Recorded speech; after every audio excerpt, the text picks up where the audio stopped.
Hi అండి అందరికీ. ఈరోజు కోడిగుడ్డు ఇగురు చేసి చూపిస్తానండి.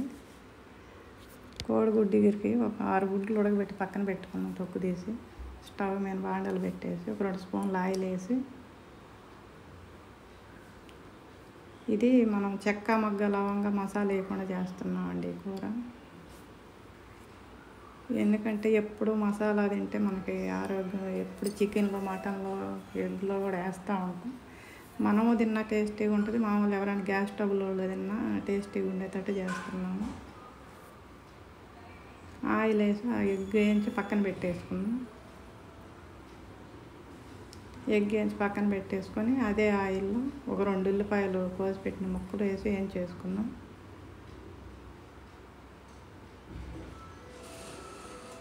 ఈ ఉల్లిపాయలు బాగా బ్రౌన్ కలర్ వచ్చేటట్టు వేయించితేనే కూర టేస్టీగా ఉంటుంది, ఎర్రగా వేగుతుంది. ఈలో అల్లం వెల్లుల్లి పేస్ట్ 1 స్పూన్ వేసి వేయించుకుంటే ఇది కూడా ఎర్రగా వేగాలి. ఎర్రగా వచ్చేటట్టు వేయించుకున్నాక 2 టమాటాలు అండి, పెద్ద సైజు టమాటాలు 2 టమాటాలు వేసి సరిపోతాయి.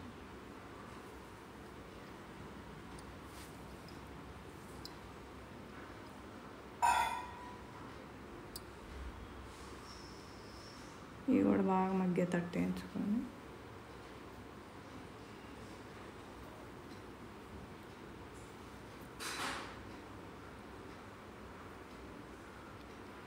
ఉప్పు కారం పసుపు అన్నీ వేసేసుకొని కలిపేసుకుంటే అవి ధనియాలు తెల్లగడ్డ పొడి అండి, అది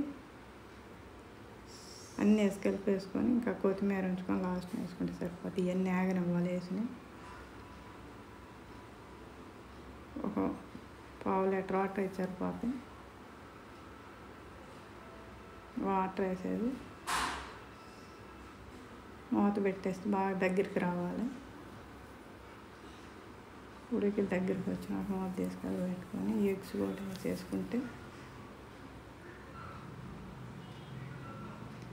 ఇది ఆయిల్ పైకి తేలేటట్టు మనకు బాగా దగ్గరికి రావాలి, ఎగరబడాలండి. అప్పుడే మనకు కూర మసాలా వేయం కాబట్టి రుచిగా ఉంటుంది. మసాలా వేయకపోయినా వేయలేదని ఫీలింగ్ లేకుండా గ్యాస్ స్టవ్ వాళ్ళకి బాగుంటుంది. మంచి వాళ్ళు తినవచ్చు, గ్యాస్ స్టవ్ వాళ్ళు తినవచ్చు. ఇంకా అంతేనండి, బాగా ఆయిల్ పైకి తేలుతుంది కదా, అయిపోయింది ఇగురు. ఇంక ఈ కొత్తిమీర వేసుకుంటే ఇంక బౌల్లో తీసుకుంటే అయిపోయినట్టేను. ఒకసారి తిని చూసి టేస్ట్ చేసి చెప్పండి అండి ఎలా ఉందో. బౌల్లోకి తీసుకుంటే అయిపోద్ది. మీరు కూడా ఇలానే చేసుకొని చూసి గ్యాస్ స్టవ్కి తింటే ఎలా ఉండదు అనేది కొంచెం అవగాహన అంతే, ఏం లేదు. వాటర్ పెద్ద పాటించాల్సిన ఏం లేదు. ఇలా ఇట్లాంటివి తింటే కొంచెం ఆరోగ్యం, నిన్న తింటే ఆ కూర తింటే గ్యాస్ స్టవ్ లెక్కుందని కొంచెం అవగాహన అంతే, ఏమి లేదు. అంతేనండి, అయిపోయింది.